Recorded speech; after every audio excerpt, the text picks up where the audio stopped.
Bonjour à tous et bienvenue dans cette troisième vidéo consacrée à la controverse entre Saint Cyprien de Carthage et Saint Étienne de Rome. On a fini avec les lettres elles-mêmes qui couvrent cette période dans la correspondance de Saint Cyprien.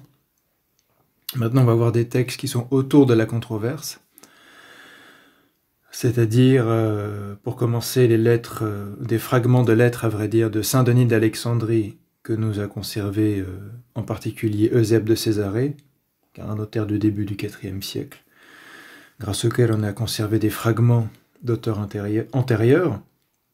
On a aussi d'autres sources, des lettres de Saint Denis, notamment en arménien, dans d'autres langues que le grec, qui se sont conservées qu'en traduction, comme c'est le cas pour pas mal d'auteurs dont parfois les œuvres grecques n'ont pas été recopiées, mais se sont conservées en copte, en syriaque, en géorgien, en guèze, que sais-je, ou en arménien, puisqu'il y avait beaucoup de traducteurs arméniens qui, à Constantinople et ailleurs, traduisaient du grec en arménien, en particulier à partir du 5e siècle, donc comme ça qu'on a retrouvé la prédication, la démonstration de la prédication apostolique de saint Irénée de Lyon, juste parce qu'on a retrouvé une traduction arménienne. On pourrait sans doute trouver d'autres exemples. C'est le cas pour Saint Denis d'Alexandrie aussi. On va commencer avec ça. C'est intéressant parce que ça nous donne le point de vue d'une troisième personne. Et à vrai dire, on n'a pas vraiment le point de vue d'Étienne de Rome. On n'a que indirectement ce que nous en dit Cyprien. Ça, c'est dommage, ça nous empêche d'apprécier à sa juste valeur la position d'Étienne de Rome. On est obligé de se fier à ce que dit Cyprien et Firmilien. Mais bon, c'est peut-être pas par hasard que rien n'a été conservé des lettres d'Étienne. En tout cas, c'est comme ça. Donc là, on va avoir quand même le point de vue d'un autre évêque qui est un évêque oriental, un évêque de langue grecque, qui est l'évêque le plus important de la province d'Égypte, de la Libye, de la Pentapole, donc c'est-à-dire ce qu'on n'aurait pas appelé l'Afrique à cette époque-là, mais ce qu'on pourrait appeler, nous, l'Afrique orientale, l'Afrique hellénophone et coptophone, évidemment. Dans les grandes villes comme Alexandrie, hellénophone, alors que Cyprien était l'évêque le plus important de l'Afrique latinophone, et berbérophone, entre guillemets, donc Carthage, l'Afrique proconsulaire, la Numidie, la Mauritanie. Donc l'Afrique chrétienne est un petit peu découpée en plusieurs provinces qui en gros se rattachaient soit à Alexandrie en termes de métropole, soit à Carthage. Donc voilà, on va voir ce qu'on peut tirer des fragments de Saint Denis d'Alexandrie, donc grand saint martyr, il me semble. Saint martyr du IIIe siècle. Malheureusement, on n'a pas conservé les lettres en entier. Tout d'abord, un petit passage de Saint Hilarion de Virey, que vous commencez à connaître, tiré non pas cette fois de ses essais de 1912 compilés dans ce qui était plus ou moins son mémoire de diplôme de théologie, il me semble. Là, c'est tiré d'un autre texte de 1917, sans doute sans doute avant la Révolution d'octobre, je ne sais pas exactement quand c'est sorti, qui a différents noms. Là, je l'ai appelé la lettre à Monsieur Gardiner sur l'unité de l'Église. Le titre de la version anglaise en entier, c'est quelque chose comme l'unité de l'Église et la communauté, et la conférence des communautés chrétiennes, un truc comme ça. Donc c'est une espèce de précurseur du WCC, du World Council of Churches, qu'on appelle en français le Concile écuménique des Églises. Bon, il y avait des précurseurs de ça. Le World Council of Churches s'était fondé, si je ne m'abuse, en 1948, donc là on est bien avant, mais il y avait déjà des précurseurs, et donc on parle d'une World Conference of Christian Communities. Et il me semble que le titre en anglais c'est The Unity of the Church and the World Conference of Christian Communities, quelque chose comme ça. Je ne sais pas quel est le titre en russe. Bon, c'était écrit en russe, j'imagine, ou alors peut-être qu'il l'a fait traduire en anglais, puisque ça s'adresse à en anglophone. Je l'ai appelé Lettre à Monsieur Gardiner, c'est le destinataire de la lettre. Gardiner qui était probablement un anglican écuméniste, il me semble, à vérifier. Un anglican ou un épiscopalien, enfin un genre d'équivalent américain, qui parle de l'unité de l'Église. Sur l'unité de l'Église, on le trouve en traduction anglaise et on le trouve en ligne, en fichier également. Et ça a été édité en 1975 à Montréal, vous voyez en bas. C'est de l'anglais que je traduis le passage. Mais c'est à lire, hein, c'est un texte très important d'ecclésiologie. C'est son texte le plus important qui soit accessible dans une langue autre que le russe, avec On the Dogma of the Church, qui est cette compilation de différents essais d'ecclésiologie, et un autre texte qui s'appelle Christianity All the Church, dont on aura l'occasion de voir des extraits dans d'autres séries de vidéos, plus sur l'ecclésiologie, et les témoignages sur l'ecclésiologie orthodoxe au XXe siècle. Lisons ce que Saint Hilarion a à nous dire. Je rappelle qu'il est mort en 1929 des suites du typhus, probablement. C'est un confesseur de la foi, à strictement parler, mais donc il a confessé jusqu'au bout l'orthodoxie face aux pressions bolcheviques. Mort en Russie. Il a été dans plusieurs goulags, plusieurs camps de travail, etc. C'était le secrétaire de Saint Tikhon, du patriarche de Moscou, qui est lui aussi mort en martyr. Donc, c'est un peu une des premières cibles, des cibles en vue des bolcheviks. Lisons. Il est un fait qui doit attirer d'autant plus notre attention, que Saint Cyprien et tous ceux qui se sont rangés à ses vues, malgré la certitude qu'ils avaient de la justesse de leur opinion, au sujet de l'absence totale de grâce au sein de toutes les communautés qui étaient séparées de l'Église, ont considéré possible de permettre une diversité des pratiques, suivant les usages des différentes églises locales, du moment que l'union de la paix et de la concorde entre évêques soit préservée. Ça, c'est la position de Cyprien, finalement. On l'a vu. Il affirme très clairement son point de vue sur la question de la réception des hérétiques et des schismatiques, mais il ne met pas un ultimatum, comme si c'était une question de vie ou de mort, ou un facteur de schisme. Au contraire, il dit même à son concile de 256, à ses évêques africains, que chacun est libre de présenter son opinion sur la question et qu'il ne menace personne d'être excommunié, coupé de sa communion, sous prétexte qu'il ne partagerait pas son opinion. On aura l'occasion de revoir ce texte, conservé dans les Sententia Episcoporum, trouve dans les éditions critiques de Saint-Cyprien. Corpus, le CSEL, Corpus Scriptorum Ecclesiasticorum Latinorum, si je ne fais pas d'erreur. Il y a tous les textes de Cyprien en édition critique là-dedans, et on trouve aussi les Sententia Episcoporum, d'où je tirerai le prochain chapitre.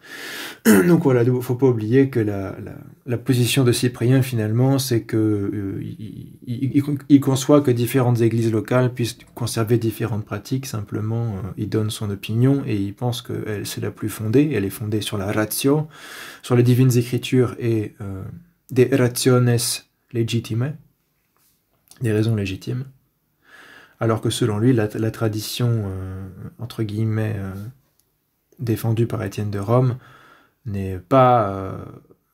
on ne peut pas l'appuyer sur les Saintes Écritures avec un raisonnement correct, des raisonnements légitimes. Donc on avait vu qu'on a face à deux coutumes, consuetudo en latin, et esos en grec, deux coutumes,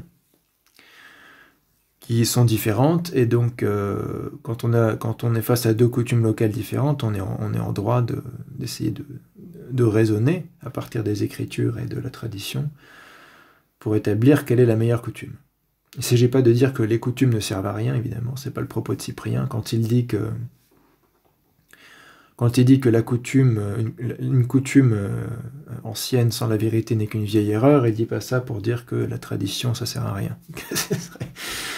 Ce serait utiliser son propos contre son état d'esprit qui est très traditionnel. Il veut suivre les conciles de son église qui se sont tenus en Afrique. Il fait appel au concile tenu sous Agrippinus, probablement fin du IIe siècle, à l'époque de Tertullien. La chronologie n'est pas certaine, il me semble. Si Agrippinus c'est le prédécesseur ou l'anté-prédécesseur de Cyprien sur le siège de Carthage, fin 2e, début 3e siècle, disons. Donc Cyprien est un homme de tradition, simplement quand il voit une coutume qui n'est pas en accord avec la sienne, il a envie de montrer que la sienne est la meilleure. Et c'est là qu'il parle de retourner à la source dominicale. On avait déjà vu tout ça. Poursuivons. Chaque chef d'église, donc chaque évêque, est libre de gouverner son église locale selon sa volonté, mais devra rendre compte de sa gestion au Seigneur. On a vu à quel point il répète cette idée dans sa correspondance. Saint Cyprien répète cette idée à maintes reprises dans ses lettres, justement, à Étienne, à Magnus, à Jubayen, à Corneille, etc. Saint Denis d'Alexandrie, un contemporain de Saint Cyprien, raisonne exactement de la même manière. C'est ce qui va nous intéresser. Rappelant les mots du Deutéronome, ne déplace pas les bornes de ton voisin que tes pères ont établies. Deutéronome 19, 14. Ce qui va nous intéresser dans le point de vue de Saint Denis d'Alexandrie, c'est que Saint Denis d'Alexandrie n'est pas littéralement de la même position que Saint Cyprien sur la question, contrairement à Saint Firmilien de Césarée, qui a exactement la même position que Cyprien. Mais pour Saint Firmilien, on va consacrer des vidéos à part, puisqu'on a une lettre complète, conservée en latin, mais qui est une lettre longue. Donc, grâce à la correspondance de Saint Cyprien, on a conservé une longue lettre de Saint Firmilien de Césarée, c'est tout ce qu'on a de Saint Firmilien. Alors que Saint Denis d'Alexandrie, on n'a pas conservé de lettre en entier, mais au moins c'est conservé dans le grec en partie, dans les aides de Césarée.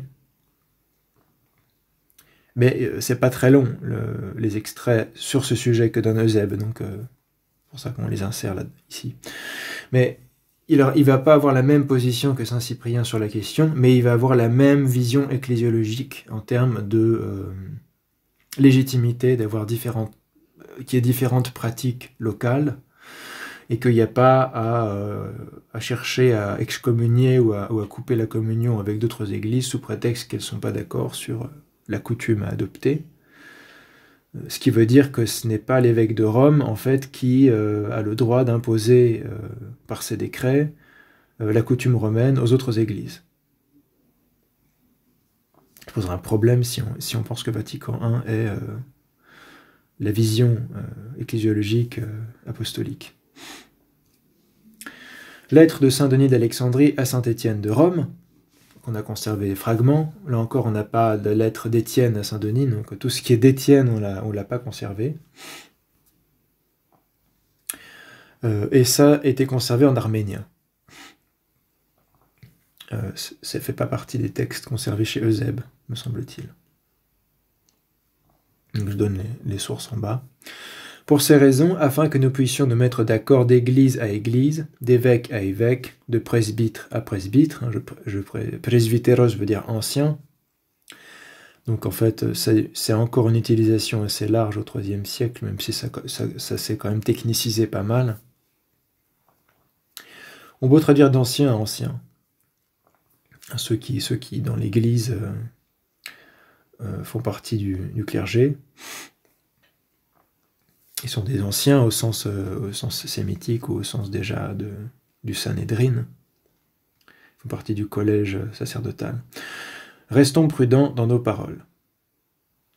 En outre, pour ce qui est de juger et de traiter des cas particuliers à chaque personne, comment il sied de recevoir celui qui vient du dehors ou celui qui vient du dedans, nous conseillons d'obéir à ceux-là qui en chaque lieu, chaque église locale, se tiennent à la tête, c'est-à-dire les évêques.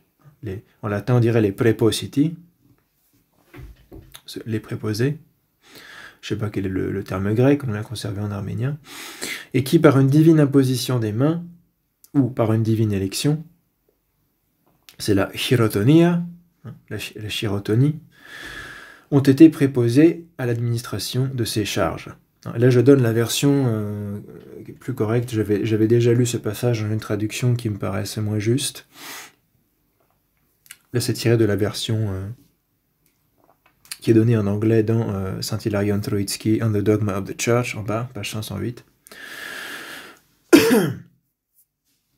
Je ne lis pas l'arménien, donc je ne suis pas allé voir dans le texte. Mais en fait, cette traduction anglaise fait plus de sens que celle que j'avais trouvée dans une autre source. Donc nous conseillons d'obéir à ceux-là qui en chaque lieu se tiennent à la tête et qui par une divine imposition des mains ont été préposés à l'administration de ces charges, car ils devront rendre compte au Seigneur de tout ce qu'ils auront fait, ou laissant au Seigneur le soin de juger de tout ce qu'ils auront fait. C'est-à-dire exactement ce que dit saint Cyprien. C'est assez impressionnant. Enfin, c'est pas impressionnant, mais en fait, quand on voit des gens comme Victor Saxer qui disent que cette position est un expédient que Cyprien trouve au dernier moment pour faire une pirouette et se justifier, alors qu'en fait, on voit qu'il le répète à différentes reprises dans des lettres sur des années, s'étale sur des années avant même qu'Étienne soit évêque de Rome, et on retrouve la même position chez saint Denis d'Alexandrie, qui n'a rien à voir avec cette querelle directement, mais qui va donner son point de vue. Puisque finalement, c'était pas simplement une controverse entre Rome et Carthage, ça s'est étalé à l'Orient aussi, avec les échanges que Cyprien a avec probablement Saint-Denis d'Alexandrie et Saint-Firmilien de Césarée, ça c'est sûr, à qui il envoie des lettres, à qui il envoie le dossier pour avoir son avis. Et on voit que c'est la même position. En fait, Saint-Denis d'Alexandrie dit que c'est à chaque évêque de prendre une décision là-dessus. Il n'y a pas eu de décision œcuménique universelle ou quoi que ce soit. Donc que les économes des églises du Christ, qui sont les évêques, voilà, choisissent en faisant jouer leur charisme épiscopal, à partir des écritures, de leur réflexion et de leur tradition locale, qui prennent une décision, et c'est ça que devront suivre les fidèles de ces églises, etc. Donc Saint-Denis d'Alexandrie ne considère pas non plus que parce que l'évêque de Rome a promulgué un décret avec son synode, on avait vu Vetoit, il interdit, en fait ça veut dire que tout le monde doit suivre ce décret. Ecclésiologie des églises locales. Lettres de Saint-Denis existent deux. Alors, on a des lettres de Saint-Denis à plusieurs évêques de Rome qui se sont succédés. Il a écrit à Étienne, il a écrit à Xiste II, qui a succédé à Étienne, et à Denis. Et il écrit au futur Denis de Rome avant qu'il soit évêque de Rome. En général, les évêques de Rome, avant d'être évêques de Rome, ils sont diacres ou archidiacres de l'évêque précédent, ou parfois des prêtres de l'église de Rome, comme Corneille. De plus en plus, ce sera les diacres, parce que finalement, les diacres étaient limités au nombre de 7 à Rome, et donc ils étaient moins nombreux que les prêtres, et ils avaient finalement une fonction plus prestigieuse de secrétaire de l'évêque, etc. Bon, ça, c'est une autre question. Mais voilà, on a ces lettres à différents évêques de Rome.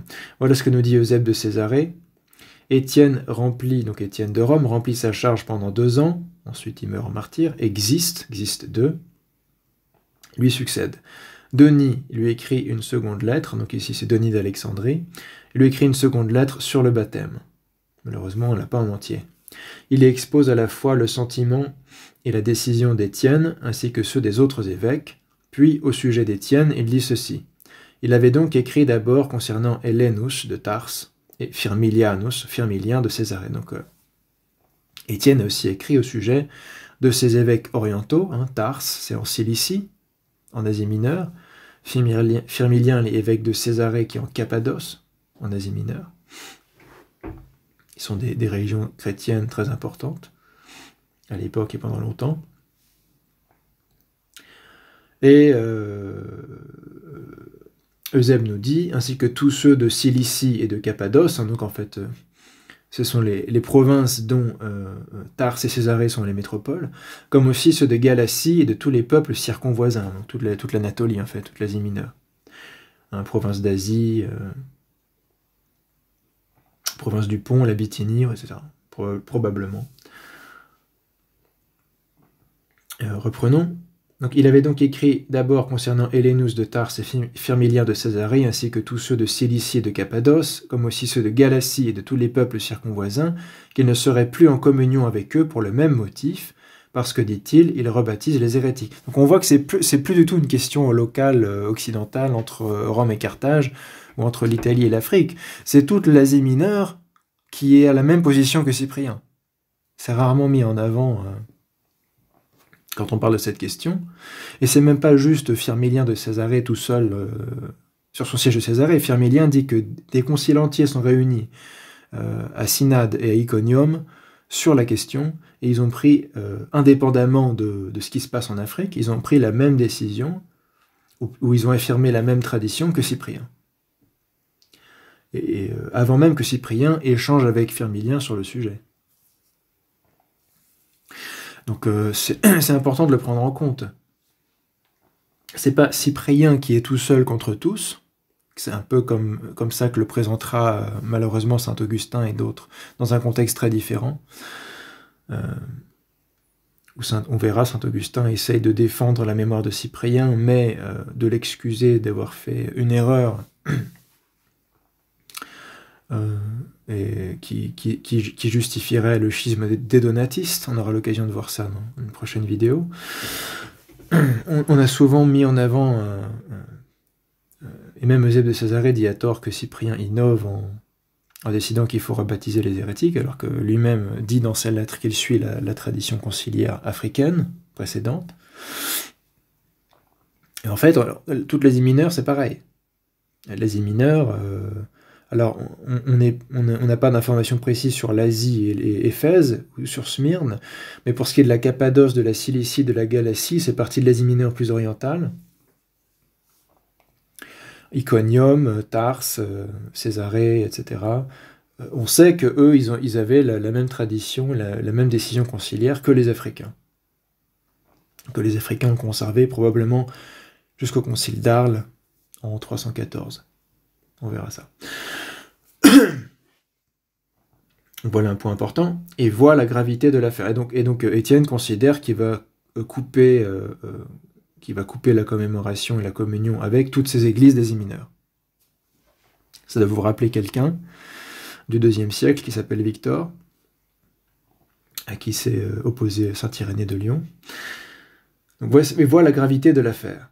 En fait, sur ce point, des décisions existaient, prises dans les plus grandes assemblées d'évêques, ainsi que je l'apprends, où il était résolu que ceux qui se convertissaient des hérésies, après être redevenus préalablement catéchumènes, seraient ensuite baptisés et lavés à nouveau de la souillure du levain ancien et impur.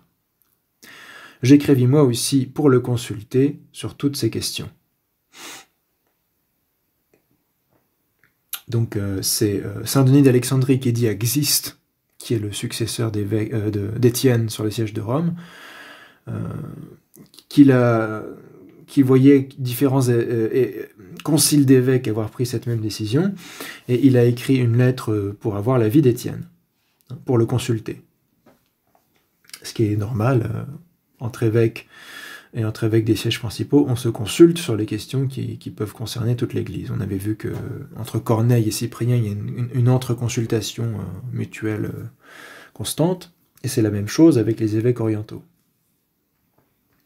Et saint Denis écrit des lettres aux évêques principaux, aux évêques de Rome, aux évêques d'Antioche, etc. Corneille écrit à Fabius d'Antioche, etc. Donc il faut toujours garder à l'esprit que tous ces gens-là communiquent entre eux par lettres, et ça veut dire qu'ils envoient des gens de leur église.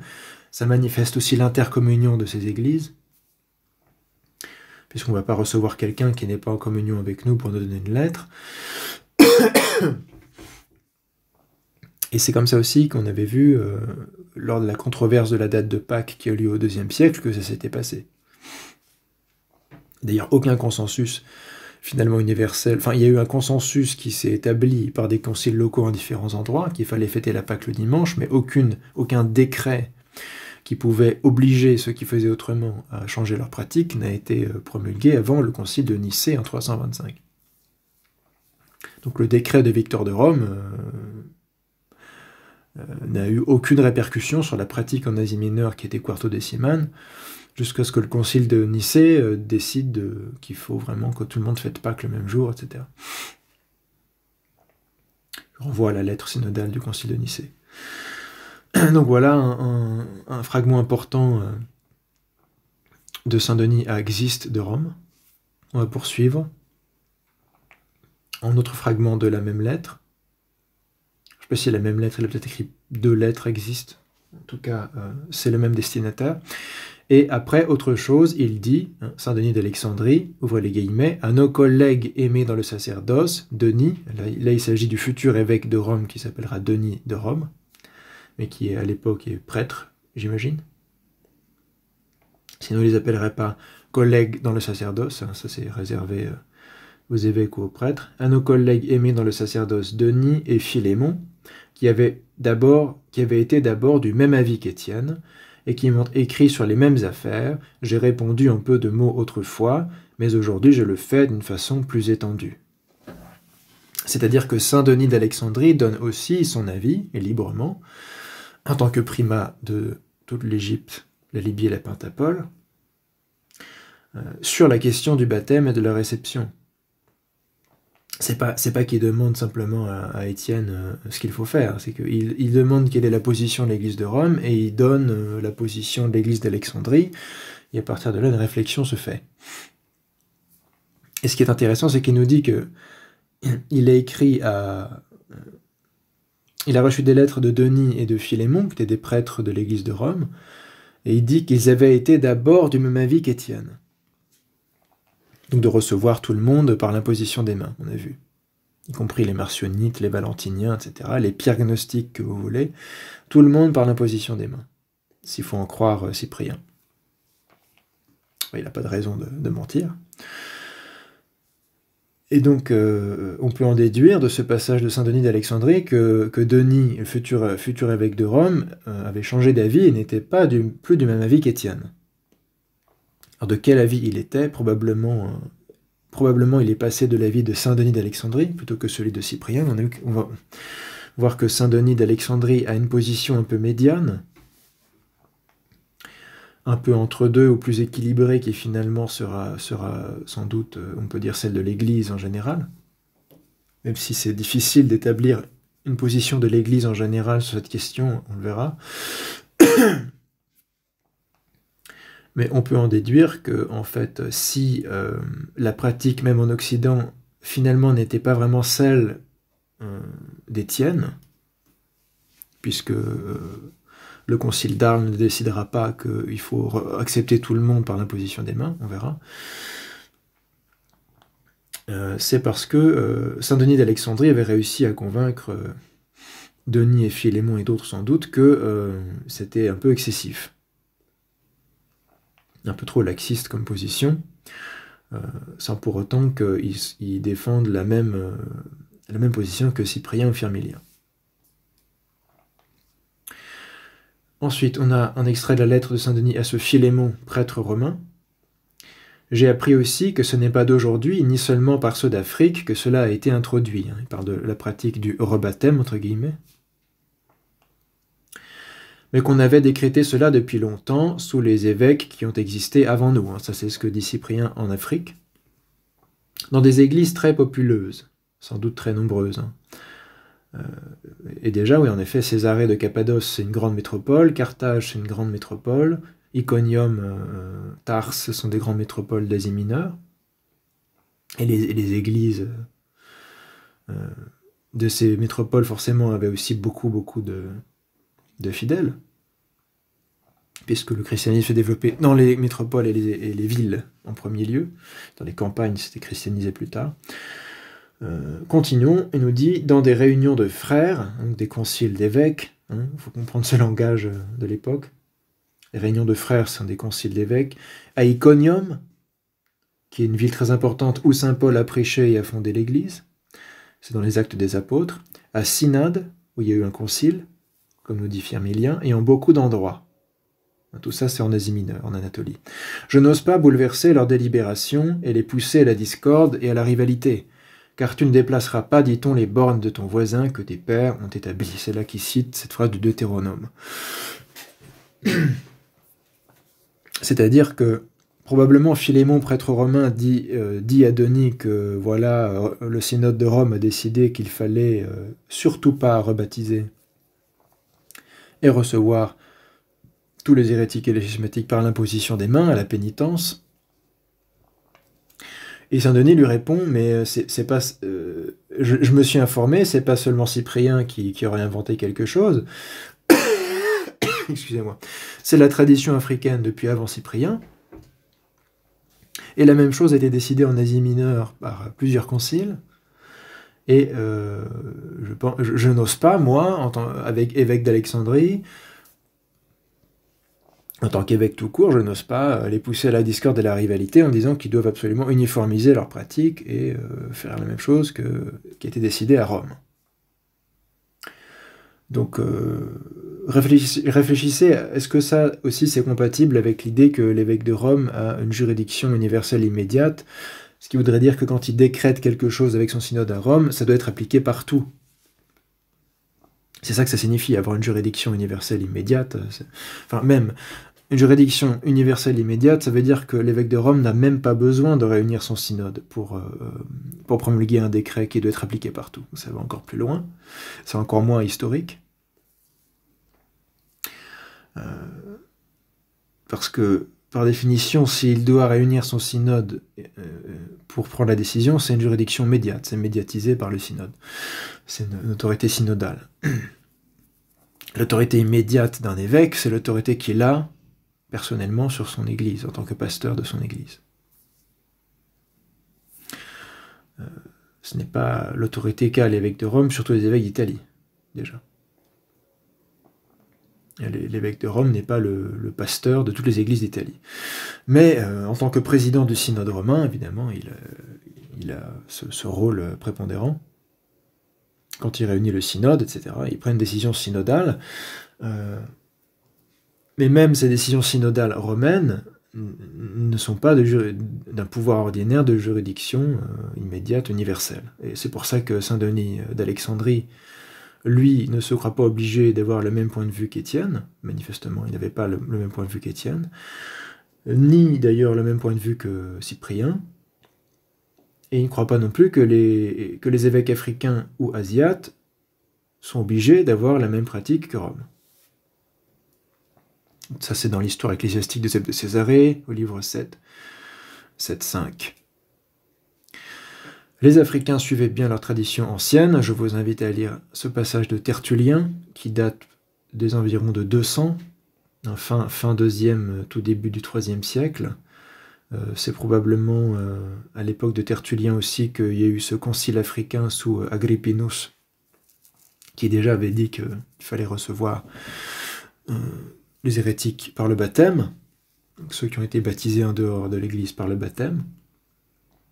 Voilà ce que nous dit Tertullien dans son traité De Baptismo, du baptême, au chapitre 15. Il n'y a pour nous qu'un seul baptême. L'évangile du Seigneur et les épîtres de l'apôtre en font foi. Il n'y a qu'un seul Dieu, qu'un seul baptême, qu'une seule Église dans les cieux. Mais que faut-il observer à l'égard des hérétiques? Il s'agit de le discuter mûrement. Le véritable baptême ne se transmet que chez nous. Ad nos enim editum est. Les hérétiques n'ont rien de commun avec notre discipline, puisque séparés de notre communion, ils ne sont plus que des étrangers. Heretici autem nullum habent consortium nostre disciplinae, quos extraneos utique testatur ipsa ademptio communicationis. Je ne dois point reconnaître en eux ce qui n'appartient qu'à moi. Non debeo in illis cognoscere quod mi est preceptum. Ils n'ont ni le même Dieu, ni le même Christ que nous. Quia non idem Deus est nobis et illis, nec unus Christus id est idem. Par conséquent, ils n'ont pas l'unité du baptême. Ideo que nec baptismus unus. Par conséquent, ils n'ont pas non plus un baptême unique. Ils n'ont pas le baptême un, dont parle saint Paul, puisque leur baptême diffère du nôtre. Alors, on ne sait pas en quoi Tertullien dit qu'il diffère du leur, ça aurait été intéressant pour nous de le savoir. Il ne donne pas vraiment de détails. Ne l'ayant pas tel qu'il doit être, quam cum rite non habeant, ils n'en ont aucun, indubitablement. Sine dubio non habent. Impossible de compter ce que l'on n'a pas, impossible de le recevoir chez eux, puisqu'ils ne l'ont pas. Ita nec possunt ascipere, quia non habent. Alors on ne sait pas, Tertullien ne nous dit pas en quoi le baptême des hérétiques dont il parle, déjà qui ils sont, et en quoi il diffère du baptême des orthodoxes, mais on voit dans le contexte de cette phrase que, bon, pour Tertullien, au final, ils ont, quoi qu'il arrive, dans la phrase qu'il y a plus haut, hein, il dit « Ils n'ont rien de commun avec notre discipline, puisque séparés de notre communion, ils ne sont plus que des étrangers. » Là, on a une réflexion qui marque vraiment le point de vue qui sera aussi celui de Cyprien, finalement. C'est pas simplement une histoire de forme rituelle du baptême, mais de communion avec l'Église, qui est le corps du Christ. Que l'Église est la source des sacrements, et le sacramentum unitatis, etc. Ça, on peut déjà sentir ça chez Tertullien, même si on aurait aimé savoir ce qu'il entend par leur baptême diffère d'une autre. Est-ce qu'il y avait des groupes particuliers d'hérétiques qui avaient changé le rite du baptême lui-même, etc. Malheureusement, le débaptisme ne nous le dit pas. En tout cas, on voit que c'est pas du tout un raisonnement à la Étienne où, quoi qu'il arrive, s'ils ont été baptisés au nom du Christ, on les reçoit par l'imposition des mains. C'est plutôt, ils ne l'ont pas, ils n'ont même pas le même Dieu, le même Christ, hein, sans doute, en plus il s'agit de gnostiques, de marcionites, etc. Mais on avait vu que Étienne, justement, apparemment, reçoit les marcionites, qui sont des gnostiques, par l'imposition des mains. Bon. Mais Tertullien a ce point de vue beaucoup plus proche des pères grecs. Il dit, mais regardons quelle foi ils ont en Dieu, en fait, en quel Dieu ils croient. Qu'est-ce que pour eux que le Père, hein, le même Dieu ici c'est le Dieu le Père, qu'est-ce que pour eux le Christ, etc. Quelle est leur foi trinitaire, hein. C'est le même raisonnement qu'auront Saint Basile le Grand, Saint Athanase le Grand, ou même Saint Jérôme encore, dans son dialogue entre un orthodoxe et un luciférien, il explique que le baptême des Ariens n'a aucune valeur parce qu'ils ne croient pas vraiment dans la Trinité. Et en fait Saint Jérôme est conservateur ici et reprend le même point de vue que Saint Athanase le Grand dans ses traités contre les Ariens, et Saint Basile de Césarée dans ses lettres canoniques à Saint Amphiloque d'Iconium. Donc c'est même un contemporain de Saint Augustin qui est Saint Jérôme a encore ce raisonnement-là, que Saint Augustin, lui, va refuser. Dans sa controverse contre les donatistes, il va avoir un point de vue assez différent. On y reviendra.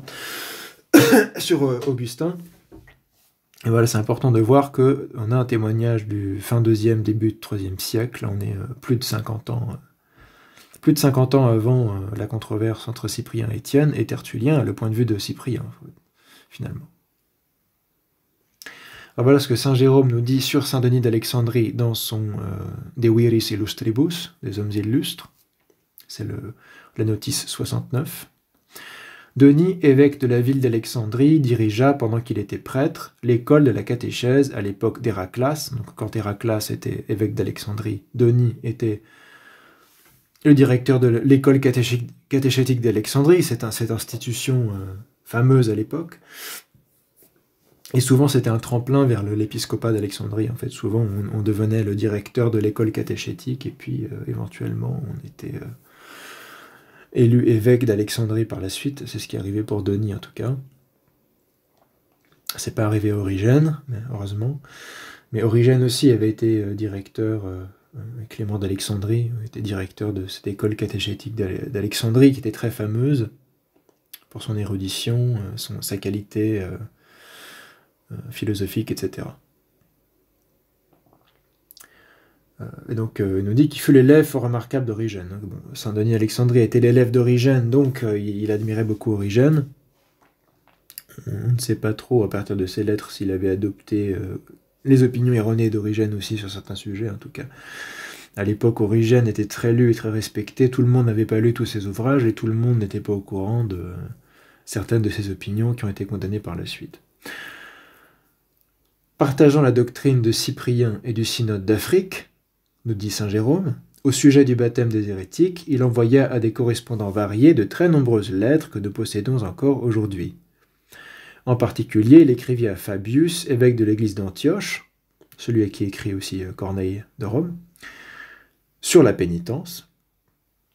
Une autre lettre aux Romains par l'intermédiaire d'Hippolyte, probablement saint Hippolyte de Rome. Non, c'est peut-être le même Hippolyte, qui était l'évêque du port de Rome. On l'appelle saint Hippolyte de Rome. Il n'était pas, on pense qu'il n'était pas l'évêque de Rome à proprement parler, mais un évêque suburbicaire de Rome. Il y il y avait des évêques autour de Rome, comme on dit l'évêque de Porto, c'est-à-dire du port de Rome, qui était à plusieurs kilomètres de Rome, mais qui était assimilé au territoire suburbicaire romain. Donc c'est peut-être le même Hippolyte, c'est pas sûr d'ailleurs, mais Hippolyte de Rome a vécu à la même époque, me semble-t-il. Donc, une autre lettre aux Romains par l'intermédiaire d'Hippolyte, 2 lettres à Sixte, qui était évêque de Rome après... Alors Sixte, c'est la même chose que Xiste, hein, c'est le même pape. Sixte II, Xiste II, qui avait succédé à Étienne, qu'on voit que c'est bien le même, 2 lettres à Philémon et à Denis, prêtre de l'église de Rome, 2 lettres aussi au même Denis, qui fut ensuite évêque de Rome. Donc c'est ce Denis à qui il écrit, donc il y a beaucoup de Denis, il faudrait bien s'y retrouver. Il y a Denis, évêque d'Alexandrie, il y a Denis qui est prêtre de Rome à l'époque de Xiste II, et qui devient ensuite évêque de Rome, Denis de Rome. Et dont saint Denis d'Alexandrie nous dit qu'il était de l'opinion d'Étienne, et que donc, sous-entendu, il a changé d'opinion ensuite. Ce qui veut dire que les Romains n'ont pas conservé la même position que Étienne. C'est important. Par définition, si Denis a changé d'avis et qu'il est devenu évêque de Rome ensuite, probablement, il a fait en sorte de décréter autrement, ou plus précisément qu'Étienne, comment il fallait recevoir les hérétiques. Selon quels critères plus précis. Mais alors Saint Jérôme nous dit, partageant la doctrine de Cyprien et du synode d'Afrique, c'est pas très clair, c'est sans doute pas vrai. Saint Jérôme n'explique pas comment il tire cette conclusion. En revanche, il y a une note à cette page du volume 100 des Pères dans la foi, qui dit exactement le contraire, qui dit Jérôme se trompe complètement, Saint-Denis avait la même opinion qu'Étienne. Alors on sait plus où donner de la tête. Alors on a Saint Jérôme qui nous dit au début du 5e siècle que Saint-Denis avait la même opinion que Cyprien et le synode d'Afrique, et puis on a une note de l'éditeur du 20e siècle qui nous dit mais non, il avait la même opinion qu'Étienne. Alors ce qui ressort, ce qu'on peut conclure plus sérieusement des fragments qu'on a conservés de Denis, c'est qu'il n'avait ni l'opinion de Cyprien, ni l'opinion d'Étienne. Ça se complique. Concernant Cyprien et les Asiates, tout ce qu'il dit, c'est que lui, il ne voit pas la nécessité de leur imposer le point de vue romain. Et qu'il faut respecter, ne déplaçons pas les bornes qu'ont établi nos pères, donc que chacun suive la tradition locale, ce que dira exactement Saint Basile le Grand un siècle plus tard. Saint Basile le Grand, qui je le rappelle, est successeur à Césarée, enfin pas successeur direct, mais successeur en ligne épiscopale de Saint Firmilien. Donc quand il dit qu'il faut conserver la tradition locale, il dit lui qui conserve la tradition de Saint Firmilien, c'est-à-dire de baptiser les hérétiques qui viennent à l'Église. On va revenir sur Saint Basile aussi, je ne peux pas m'empêcher de faire des anticipations.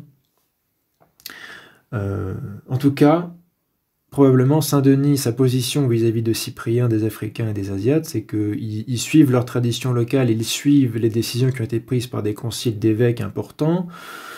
Qui suis-je, moi, même si je suis évêque d'Alexandrie, pour leur dire de suivre autre chose. Hein, il a un peu le même état d'esprit que saint Irénée de Lyon quand il défend Polycrate d'Éphèse.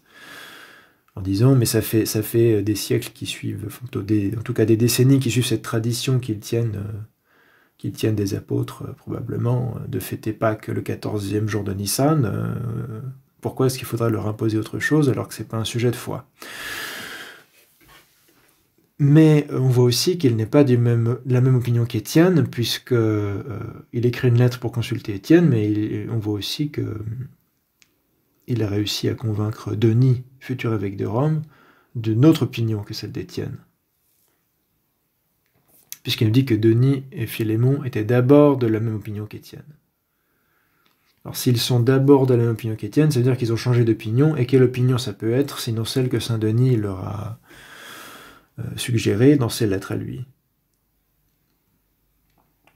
Donc alors évidemment on n'a que des fragments, donc c'est difficile, on aurait aimé avoir les lettres en entier, mais Si on regarde l'ensemble des fragments sur le baptême qu'on a de Denis, on voit que c'est pas vraiment la position de Cyprien, puisqu'il ne rebaptise pas ceux qui auraient été reçus dans l'église sans baptême. On a un passage où il dit ça, et un passage d'ailleurs un peu... on voit que c'est un peu dommage, parce que il tombe sur un converti qui a un cas de conscience. Il a été reçu par l'imposition des mains, alors je ne sais plus de quelle hérésie il était. Après, il voit comment le baptême est fait dans l'église orthodoxe, et il se rend compte que c'est pas du tout comme ça qu'il a été baptisé. Alors il est complètement en détresse, et il dit à Saint Denis d'Alexandrie, mais c'est pas du tout le baptême que j'ai reçu, c'est pas comme ça que j'ai été baptisé, il faudrait que vous me baptisiez correctement. Et bon, Saint Denis d'Alexandrie, à cause du fait que ça faisait déjà un certain temps que cette personne était revenue dans l'église et avait été reçue par l'imposition des mains, et qu'il avait reçu la Sainte Communion depuis un certain temps, il n'a pas osé le baptiser. Mais on voit le genre de problème pastoral que ça pouvait avoir, d'être trop laxiste sur la réception, parce qu'il faudrait quand même savoir précisément comment la personne a été baptisée. À l'époque, il y a toutes sortes de sectes, comme aujourd'hui, qui baptisent de toutes sortes de manières, comme aujourd'hui. Et donc, c'est des gens que Saint Firmilien, Saint Cyprien auraient rebaptisés sans aucun doute, en disant si vous n'avez pas été baptisé comme on le fait selon la norme apostolique, il faut qu'on vous baptise. Mais bon, Saint Denis d'Alexandrie n'ose pas, pour des raisons pastorales. Bon, en fait, pastoralement, il aurait dû probablement le baptiser, puisque manifestement, ça causait un état de détresse spirituelle chez cette personne qui s'était rendu compte qu'il n'avait pas reçu le baptême correctement. Bon. En tout cas, on voit que Denis est plus circonspect là-dessus que Cyprien. Et en même temps, on a la suggestion qu'il n'était pas tout à fait d'accord avec Étienne. Voilà ce qu'on peut dire. Donc, peut-être que la position de Saint Denis d'Alexandrie, c'était que il n'est pas nécessaire de recevoir par le baptême systématiquement tout le monde, comme le dit Cyprien, en mettant dans le même panier des hérétiques qui ont une foi complètement différente en Dieu, et des schismatiques comme les Novatiens. Sans doute Saint Denis faisait une différence entre le cas des schismatiques qui n'errent pas dans la foi et le cas des hérétiques, et peut-être aussi qu'il était plus attentif à qu'est-ce qu'on a appelé baptême, qu'est-ce que la personne qui venait vers son église pour être reçue appelait baptême. Et peut-être qu'il demandait des préconditions pour voir s'il fallait baptiser ou non. En tout cas, ça serait plausible, puisque c'est devenu la position officielle en Occident. Donc c'est possible que ça ait été la position de Denis de Rome aussi. On va poursuivre avec cette fois des extraits des fameuses Sententiae Episcoporum, des phrases des évêques. Le titre entier, c'est quelque chose comme les phrases ou les sentences des 87 évêques sur le fait qu'il faut recevoir les hérétiques par le baptême, qu'il faut baptiser les hérétiques. On va s'intéresser, vous avez le titre en entier en bas, Sententiae Episcoporum 87, je sais pas comment on dit, Octoginta septem, ne hereticis baptisandis, donc au sujet des hérétiques, il faut baptiser. On revoit ce passage de la préface de Saint Cyprien, donc le concile commence, on lit une lettre de Jubayen à Cyprien, et la fameuse lettre qu'on a de Cyprien à Jubayen, et ensuite, qui déjà parle de l'époque où il y a déjà clairement des allusions aux altercations avec Étienne. Et ça, c'est lu au Concile d'Afrique, donc le Concile d'Afrique est au courant que Étienne de Rome n'a pas le même point de vue que Cyprien. Cyprien lit sa lettre, donne son point de vue. Après avoir lu publiquement au Concile sa lettre à Jubayen, qui est la lettre 73 dans la correspondance, Saint Cyprien déclare « Il ne nous reste plus qu'à exprimer individuellement notre avis personnel sur cette question. De ac ipsa re singuli quid sentiamus proferamus. » Sans condamner personne. « Neminem judicantes. » Ni retrancher de notre communion quiconque serait d'un avis différent. « Aut aiure communicationis aliquem si diversum senserit amoventes. » Selon quoi il se distingue radicalement d'Étienne. Car nul d'entre nous ne se constitue évêque des évêques. Neque enim quisquam nostrum episcopum se episcoporum constituit. ni ne réduit au moyen d'une terreur tyrannique ses collègues à une obéissance forcée. Aut tyrannico terrore ad obsequendi necessitatem collega suos adigit. Au contraire, tout évêque garde son propre droit de décision avec une entière liberté et une pleine disposition de ses pouvoirs. Quando habeat omnis episcopus pro licentia libertatis et potestatis suae arbitrium proprium. Son propre arbitre. Aussi bien ne peut-il être jugé par un autre, ni lui-même juger un autre. Tamque judicari ab alio non possit, quam nec ipse possit alterum judicare. Mais nous attendons tous le jugement de notre Seigneur Jésus-Christ. Sed expectemus universi judicium Domini nostri Jesu Christi, qui lui seul a le pouvoir à la fois de nous préposer au gouvernement de son Église, donc de désigner finalement les évêques, et de juger notre conduite. Qui unus et solus habet potestatem, et preponendi nos in ecclesia sue gobernatione, et de actu nostro judicandi. On avait déjà vu ce passage, on ne va pas re-épiloguer sur le fait que c'est un morceau ecclésiologique qui contredit complètement Vatican I et tutti quanti, toute cette idée-là que l'évêque de Rome, depuis le début, est considéré comme cette espèce de super-évêque qui a une juridiction universelle immédiate et qui, d'ailleurs, quand il décrète sur la foi et les mœurs, cocher toutes les cases, est infaillible. Étienne, manifestement, coche toutes les cases qu'il peut cocher. En tout cas, il réunit un concile à Rome et il décrète qu'il interdit ceci, cela, et à tel point qu'il veut couper de sa communion tous les Asiates et les Africains. Donc, à mon avis, il a appuyé tout ce qu'il pouvait appuyer de son côté, mais ce que répond Cyprien, c'est « Nul d'entre nous ne se constitue l'évêque des évêques ». Bon, Pie IX n'aurait pas été très content. Maintenant, on va voir un petit peu des exemples de sentences des autres évêques qui sont réunis à ce concile en 256, qui sont, d'après les documents, qui étaient au nombre de 87. En fait, on a 87 sententiae, des phrases ou déclarations ou sentences des évêques de toute l'Afrique, Numidie, Mauritanie, etc. Ce qui nous intéresse, c'est de voir ce qu'on peut en conclure vis-à-vis de la théorie catholique romaine, de l'autorité romaine. Quel type d'ecclésiologie ou de rapport à l'autorité de l'Église de Rome on peut, sachant le contexte que Rome a déjà réuni un concile à ce moment-là pour dire qu'il ne faut absolument pas baptiser les hérétiques et les schismatiques, et qu'ensuite les Africains se réunissent à Carthage au printemps 256 et disent ces choses-là. Nova, évêque de Tamugad, dit, me demandez pas où c'est aujourd'hui, dit « Toutes les Écritures, nous le savons, rendent témoignage du baptême salutaire. Nous devons donc exprimer notre foi. Debemus ergo fidem nostram exprimere. On doit laver dans les eaux de la fontaine éternelle les hérétiques et les schismatiques qui n'ont reçu qu'un pseudo-baptême. D'après l'autorité des livres saints et le décret porté par nos collègues de vertueuse mémoire, secundum testimonium scripturarum et secundum decretum collegarum nostrorum sanctissime memoriae virorum, sont des hommes de sainte mémoire. Il parle de ces évêques africains qui se sont déjà réunis au nombre de 70 ou par là, sous Agrippinus de Carthage, et avaient décrété qu'il fallait baptiser ceux qui venaient de l'hérésie, enfin qui venaient en dehors de l'Église. On a vu que Cyprien ne fait pas tellement de distinction nette entre les schismatiques et les hérétiques. Il faut baptiser les hérétiques et les schismatiques qui reviennent à l'Église et recevoir au rang de simples laïcs ceux qui ont reçu parmi eux un simulacre d'ordination. Donc on voit que Rome a beau avoir réuni un concile et Étienne a beau avoir vetoit, comme dit Cyprien, interdit, mis son veto sur une décision.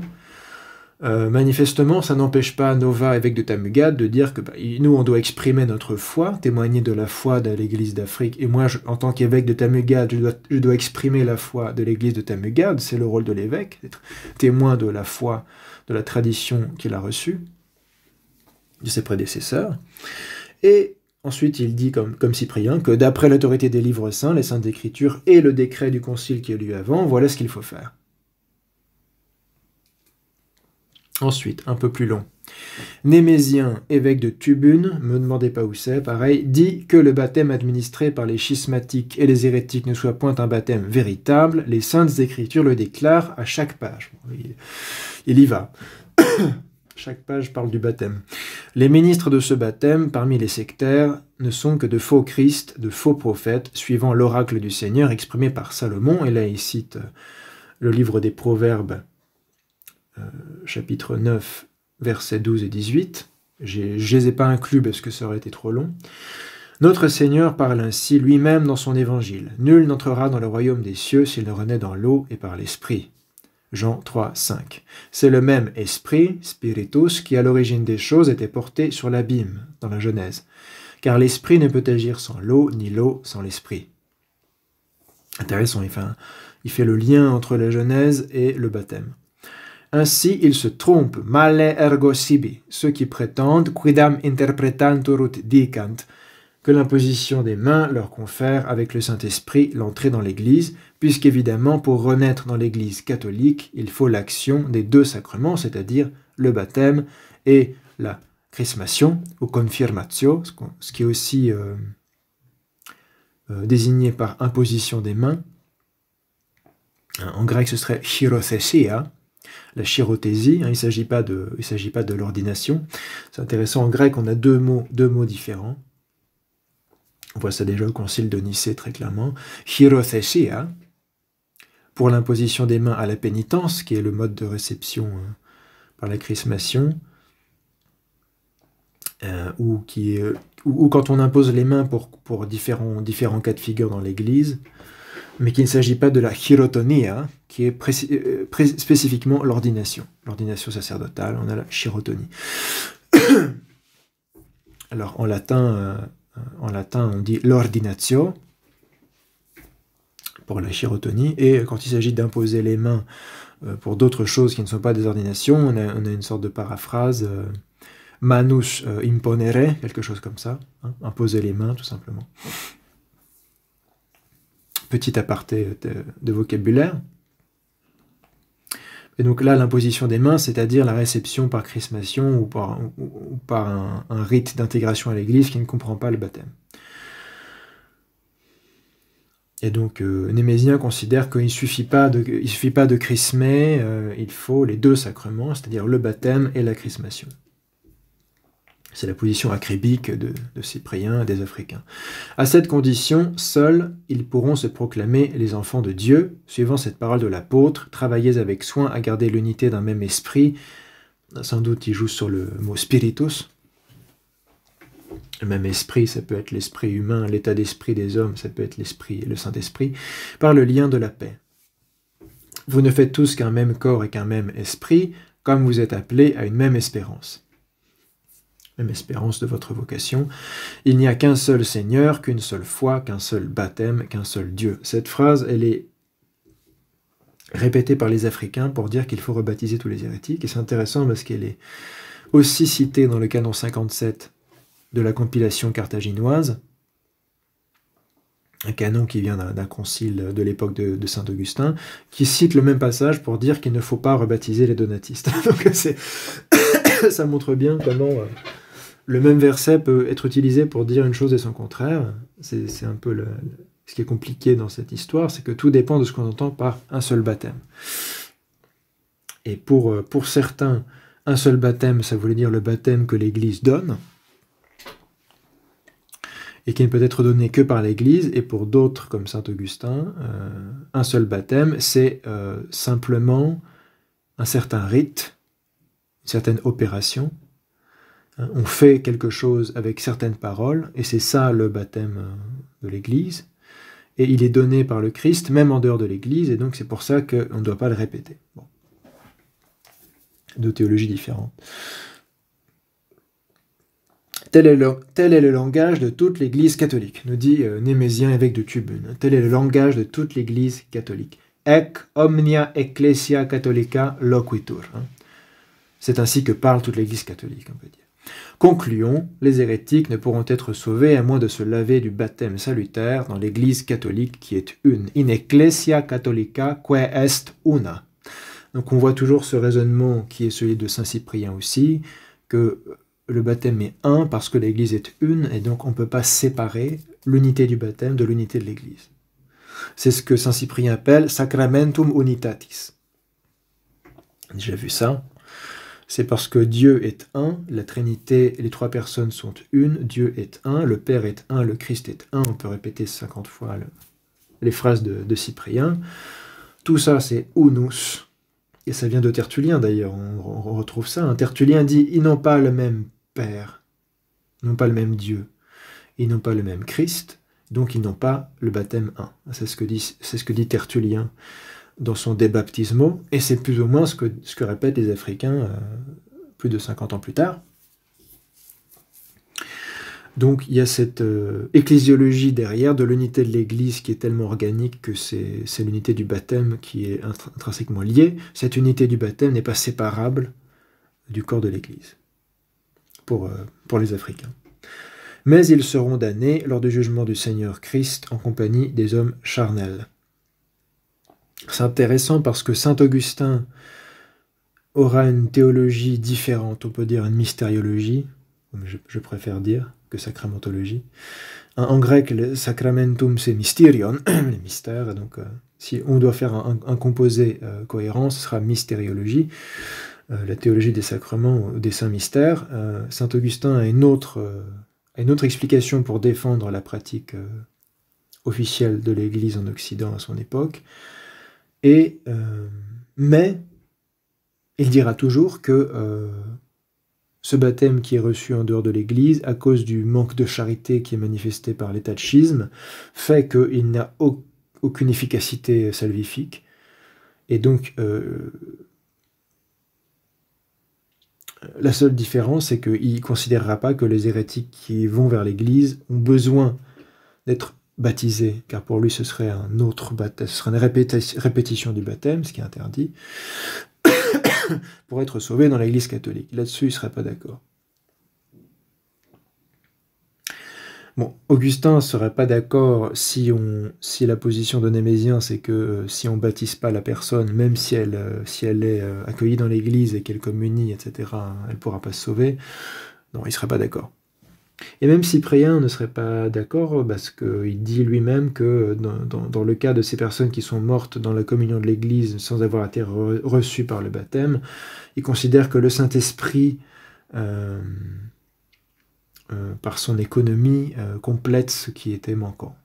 Donc en fait, ce qu'Augustin retiendra de la théologie de Cyprien, c'est ce côté économique. On considère que pour Cyprien, c'est l'unité de l'Église qui est tellement importante que même si on n'a pas été reçu par le baptême parce que l'évêque avait une autre tradition, si on était unis à l'Église et qu'on participait au sacrement de l'Église, ça suffisait pour le salut.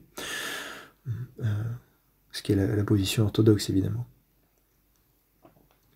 Donc là, bon, la position de Némésien ici est très excessive, mais ce qui nous intéresse, c'est ce que ça nous dit sur la mentalité de ces évêques africains, indépendamment de Cyprien, vis-à-vis de l'autorité du synode qui s'est tenu à Rome. Puisque je vous rappelle qu'il y a déjà eu une décision à Rome. Ce qui nous intéresse, c'est que toutes ces phrases que disent les évêques africains, ils le disent en sachant que Rome dit le contraire. Et que Némésien dit « ils se trompent, ceux qui prétendent que l'imposition des mains suffit à conférer l'Esprit Saint sans le baptême ». Donc ça ne gêne pas de dire que Étienne de Rome et tout son synode se trompent. C'est ça qui nous intéresse. Et il prétend que la position africaine est le langage de toute l'Église catholique. Manifestement, ce n'est pas vraiment le cas. Sinon, la question aurait été résolue bien plus facilement. On continue.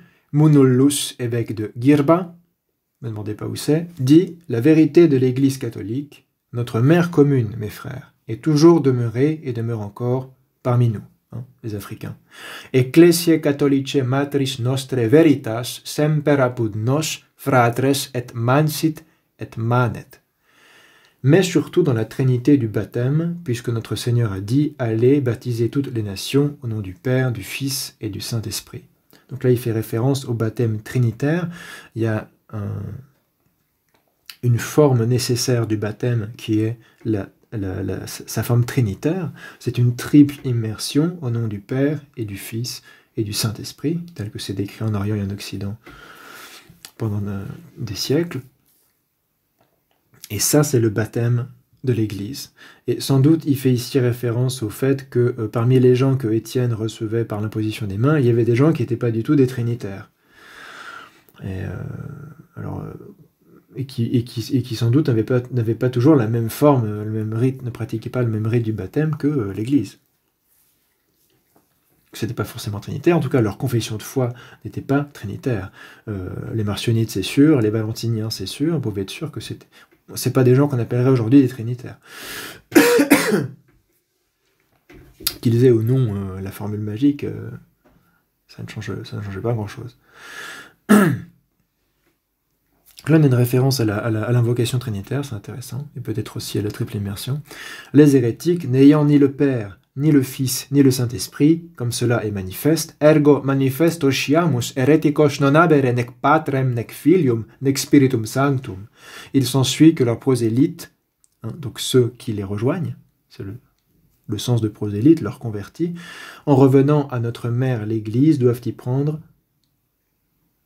par le baptême, une seconde naissance réelle, c'est-à-dire un vrai baptême, ainsi que soit sanctifié par le bain saint et céleste la lèpre qui les souillait, la colère de la damnation qui pesait sur eux, et l'erreur pernicieuse où ils étaient tombés.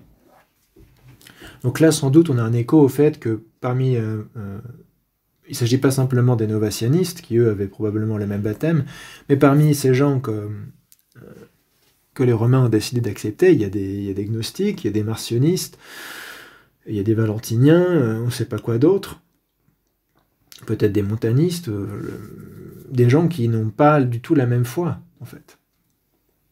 Ils n'ont pas le Père, ni le Fils, ni le Saint-Esprit, comme cela est manifeste par leur confession de foi.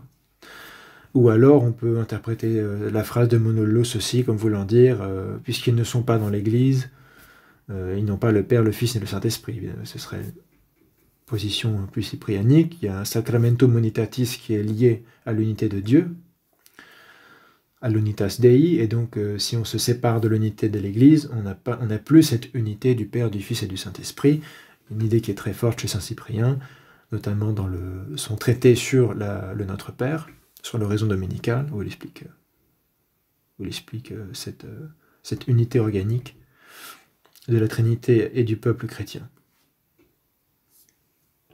Ce qui nous intéresse, c'est qu'il affirme de but en blanc, la vérité de l'Église catholique est avec nous.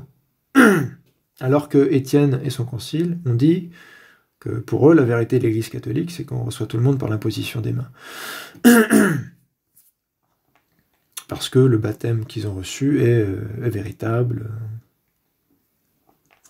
sans doute pas efficace pour le salut, mais en tout cas est valide. Et pour Menelus de Guerba, la vérité de l'Église catholique, notre mère commune, est toujours demeure encore parmi nous. On continue.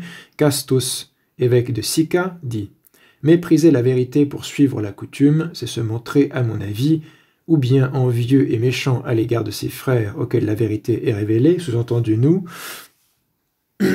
Répète un peu ce que dit Cyprien dans sa lettre à Jubaïen qui vient d'être lue au concile. Aut circa fratres invidus est et malignus quibus veritas revelatur. Donc il considère que la vérité leur a été révélée plutôt qu'aux Romains. Ou bien ingrat envers Dieu qui instruit son Église par son inspiration. Aut circa deum ingratus cuius inspiratione ecclesia eius instruitur. Donc Castus de Sica reproche finalement à ceux d'outre-Méditerranée, si on peut dire, à ces ultramarins, d'être jaloux des Africains qui ont la vérité qui leur a été révélée par Dieu, comme le dit Cyprien aussi d'ailleurs. On ne sait pas vraiment à quoi il fait allusion exactement. Si c'est comme ça qu'il exprime le fait que c'est ce qui découle pour lui des Saintes Écritures, etc. ou bien ils sont ingrats envers Dieu, qui instruit son Église par son inspiration. C'est-à-dire que, manifestement, l'infaillibilité et l'indéfectibilité de l'Église, pour cacheuse de Sicca, ça passe pas par un successeur de Pierre à Rome, ça passe par l'inspiration de Dieu dans son Église en général. Il peut inspirer un tel, il peut inspirer un tel. Ça dépendra des circonstances, des charismes de l'Esprit Saint. En tout cas, toujours besoin d'exprimer la foi en concile et d'établir la foi en concile. Ce que font les Africains. Même quand Roma locuta.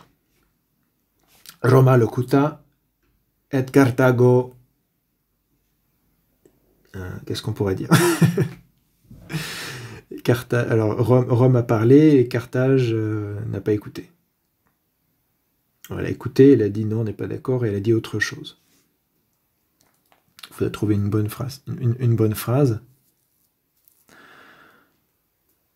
Ensuite, Libosus, évêque de Vaga, dit « Le Seigneur a dit dans l'Évangile, je suis la vérité. Il n'a pas dit, je suis la coutume. » Alors, on reprend ce duo vérité-coutume qui sort de la lettre de Cyprien, qui a été lue, que Cyprien reprend, lettre à Jubaïen, lettre à Pompée.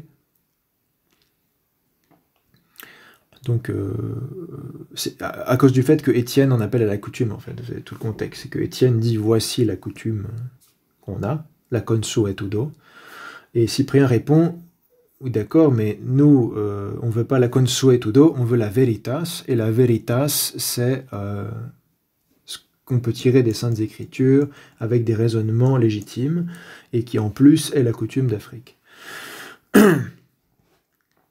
Mais il répond pas simplement « mais nous, en Afrique, on est notre coutume », parce qu'il voit bien que ça serait pas vraiment un argument, coutume contre coutume, bon.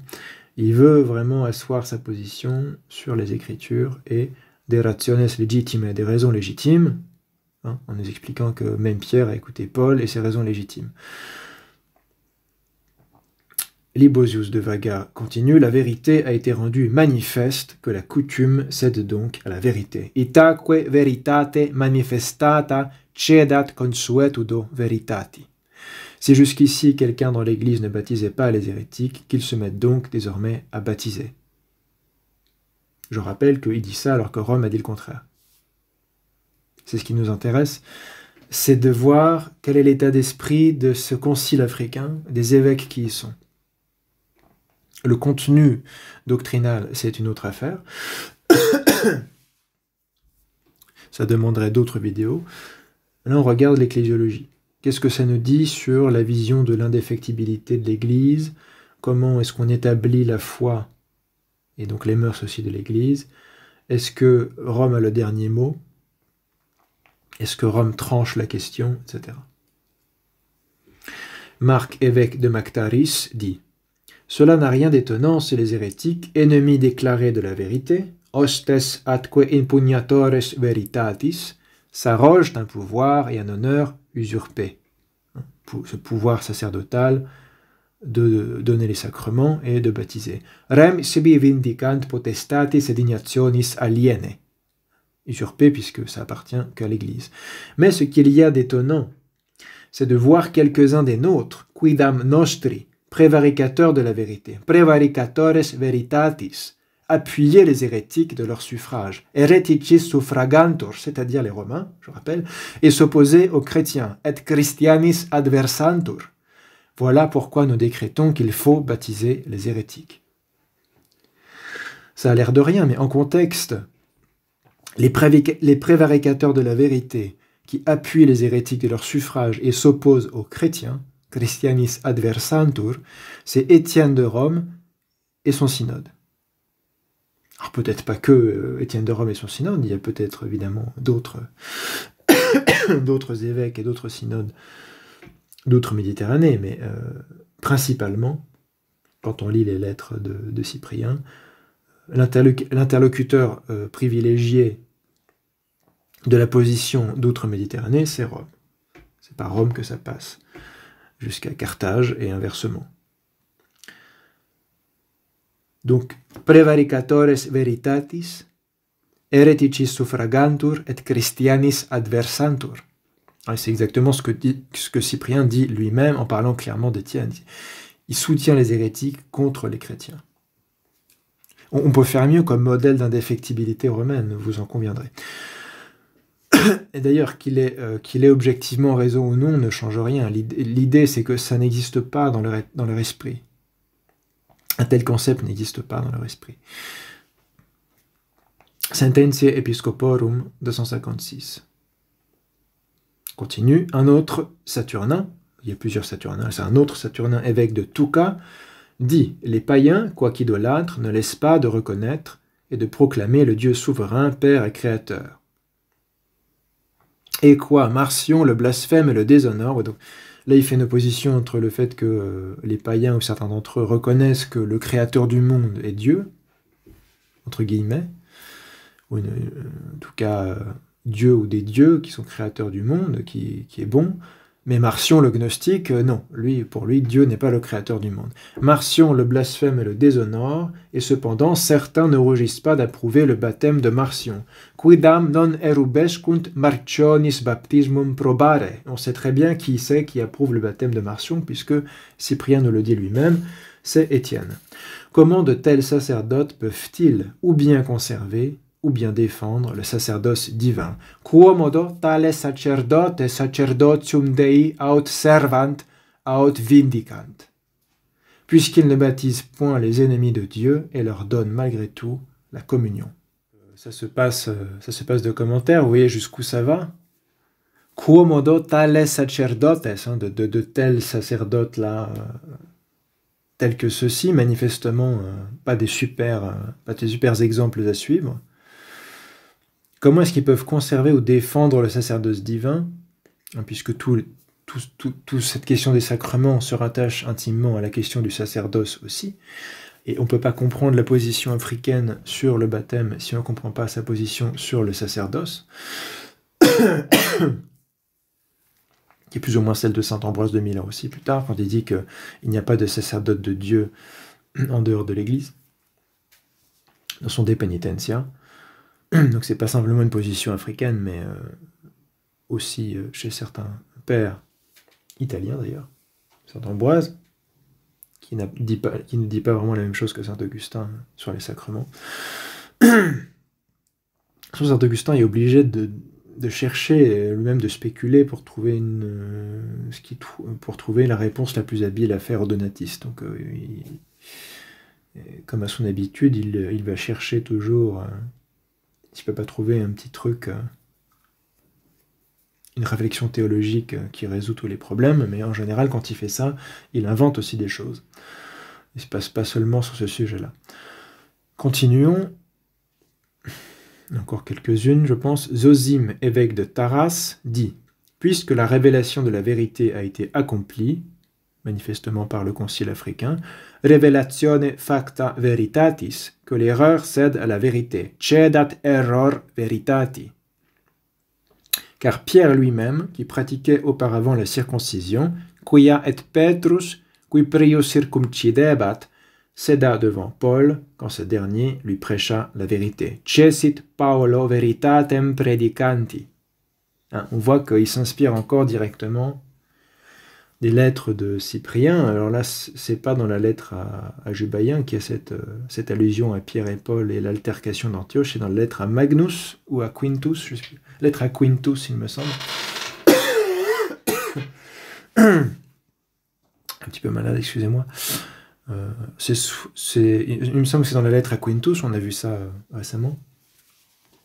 Ça veut dire que ces évêques africains ont aussi l'occasion de lire d'autres lettres de Cyprien, sans doute, dont ils s'inspirent, puisque là c'est une référence directe au même passage. Pierre lui-même, qui pratiquait la circoncision, a cédé devant Paul quand ce dernier lui prêcha la vérité.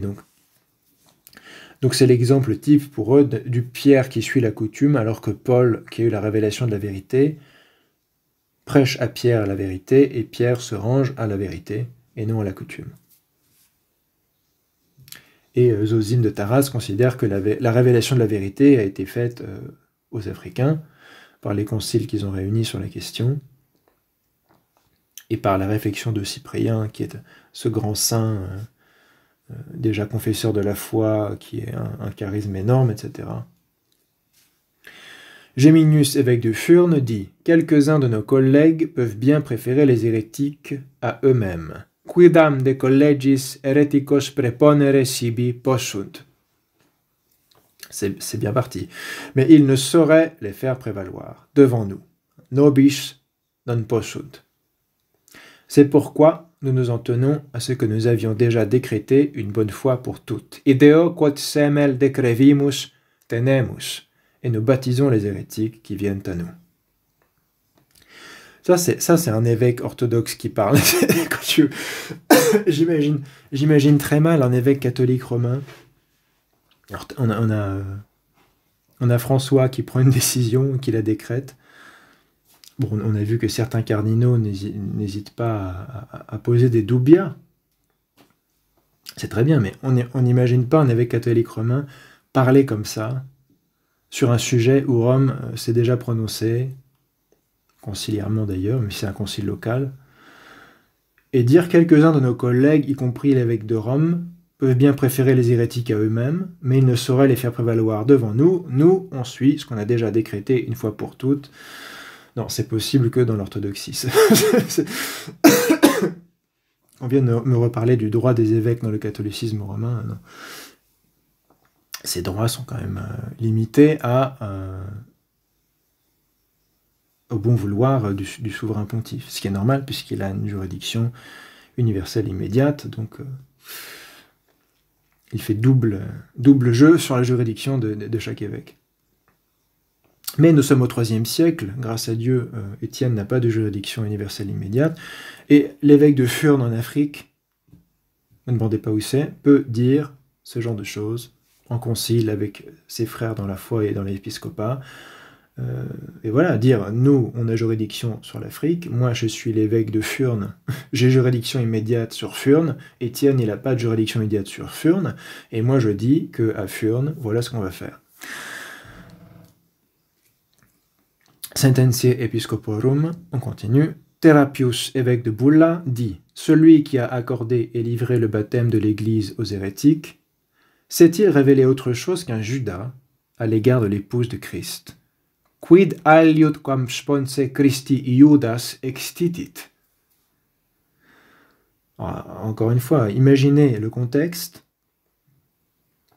Therapius de Bulla sait très bien qu'Étienne de Rome refuse qu'on rebaptise les hérétiques. Il dit « Celui qui a accordé et livré le baptême de l'Église aux hérétiques », c'est-à-dire celui qui a accepté de dire que ce baptême qui est donné par les hérétiques est le baptême de l'Église, ce que d'ailleurs Augustin va plus ou moins dire aussi, s'est-il révélé autre chose qu'un Judas à l'égard de l'épouse de Christ? Et on le comprend si on comprend toute l'ecclésiologie derrière du mystère de l'unité de l'Église, hein, sur lequel tous ces évêques-là sont d'accord. Voilà, on a terminé. Alors, vous pouvez aller les lire si ça vous amuse, l'ensemble de toutes les sententiae. Là, j'en ai choisi quelques-unes qui étaient un petit peu les pépites croustillantes, si on veut. Il y en a 87, donc je n'ai pas mis les 87, évidemment. Selon Jane et Merdinja, à l'apogée de la controverse baptismale, Cyprien convoqua une série de conciles pour rallier le soutien de ses collègues d'Afrique. Le synode le plus remarquable eut lieu à Carthage en septembre 256, c'est de ce synode dont on vient lire ces déclarations de différents évêques, avec Cyprien à la présidence, puisqu'il est l'évêque de Carthage et il préside au concile. 87 évêques répudièrent solennellement les déclarations d'Étienne. Alors, sans dire nommément, on n'a jamais le nom d'Étienne précisément, mais c'est évident. Ils n'ont pas besoin de le nommer. D'ailleurs, c'est pas simplement Étienne, c'est un synode à Rome. Mais c'est évident quand on connaît le contexte qu'ils envoient des piques aux Romains. Avec Cyprien à la présidence, 87 évêques répudièrent solennellement les déclarations d'Étienne. Lorsqu'une délégation du concile arriva à Rome pour transmettre la nouvelle, elle ne se vit même pas accorder une audience. Et ils n'ont même pas eu les droits de l'hospitalité. C'est pour dire que les Romains savaient très bien que ce qui se passait en Afrique, ça leur plaisait pas trop. Donc le contexte est clair. Les documents suggèrent qu'Étienne entreprit d'excommunier son adversaire africain. Enfin, il aurait été obligé d'excommunier tous les évêques d'Afrique, quasiment. Donc, ça aurait été un peu compliqué. Bon, sans compter le fait qu'il a pas le droit d'excommunier comme ça, mais il aurait pu couper de sa communion, on peut appeler ça excommunier, mais c'est quand même pas la même chose, il aurait pu couper de sa communion tous les évêques africains, finalement, et c'est sans doute c'est ce qu'il menaçait de faire, c'est peut-être ce qu'il a fait durant un certain temps, peut-être jusqu'à son martyre, difficile à dire. Aucune solution formelle ne fut jamais mise en place pour résoudre la crise. Des événements à plus grande échelle prirent bientôt le dessus, interrompant net toute tentative ultérieure de récrimination ou de réconciliation. En 257, l'empereur Valérien lança une nouvelle persécution contre les chrétiens, et à quelques mois d'intervalle, Étienne et Cyprien moururent tous deux en martyrs. C'est pourquoi Étienne de Rome est aussi vénéré comme saint d'Étienne. Pas parce qu'il a brillé comme théologien, mais parce que c'est un martyr. Mais si vous demandez à quelqu'un s'il a déjà lu Étienne de Rome, ben, il ne peut pas, malheureusement, on n'a rien conservé, à part deux fragments que nous donne Cyprien. Si vous demandez à quelqu'un s'il a lu Cyprien de Carthage, il dit « Ah oui, Saint Cyprien, on connaît ». Donc c'est quand même Cyprien qui, dans la mémoire de l'Église, est le grand-père de l'Église de cette époque, etc. Aussi parce que on a conservé en entier quasiment sa correspondance, et que ça a été recopié dans tout l'Occident pendant des siècles, à tel point qu'on a une tradition manuscrite qui nous permet de faire des éditions critiques de qualité, etc. Alors que bon, personne n'a entendu parler des lettres d'Étienne, et les lettres de Denis d'Alexandrie aussi, malheureusement, n'ont pas été conservées en entier. Mais donc on voit que ça s'est fini sur ce conflit ouvert où il n'y avait plus de communion entre Rome et l'Afrique, jusqu'à la mort d'Étienne et de Cyprien, probablement. La rumeur selon laquelle Cyprien se ferait ranger finalement à la position romaine, elle sort de nulle part. On la trouve chez Saint Bède le Vénérable, je crois, mais bon, Saint Bède le Vénérable, il a vécu au 8e siècle, il n'en sait rien de ce qui s'est passé au 3e siècle. Et Augustin lui-même dit que peut-être, mais bon, c'est quand même pas sûr. Donc si c'est pas sûr au 5e siècle, quand saint Augustin écrit son De Baptismo contre les donatistes, c'est encore moins sûr à l'époque de Saint Bède le Vénérable. En fait, rien ne nous permet d'affirmer que Cyprien s'est rangé à la position romaine, et c'est même improbable, puisque en 314, le concile d'Arles dit encore que les Africains suivent leur propre tradition là-dessus. Donc c'est pas probable que Cyprien se soit rangé à la position romaine pour qu'ensuite ce soit revenu à la position de Cyprien, dont parle le concile d'Arles en 314, où là, en présence de Cécilien de Carthage, qui est là au concile parce que lui, il a un problème avec les donatistes, ils ont un schisme sur le dos, et en 314, on sait que Cécilien de Carthage et 6 ou 7 autres évêques africains signent les canons de ce concile où ils acceptent de changer leur pratique. Donc pour moi, en l'état, c'est en 314 que les Africains adoptent la même position que les Romains, qui d'ailleurs n'est pas la position d'Étienne. On va s'arrêter ici, et finalement, ce sera en 4 parties. Je pense que ça vous intéressera. J'ai travaillé un petit peu plus la finition de ce cycle-là. On parlera la prochaine fois des postérités paradoxales. C'est-à-dire, qu'est-ce qu'on a fait de cette controverse baptismale, de cette position conciliaire africaine, par la suite en Occident et en Orient. Voilà, j'espère que ça vous intéressera. Merci à tous.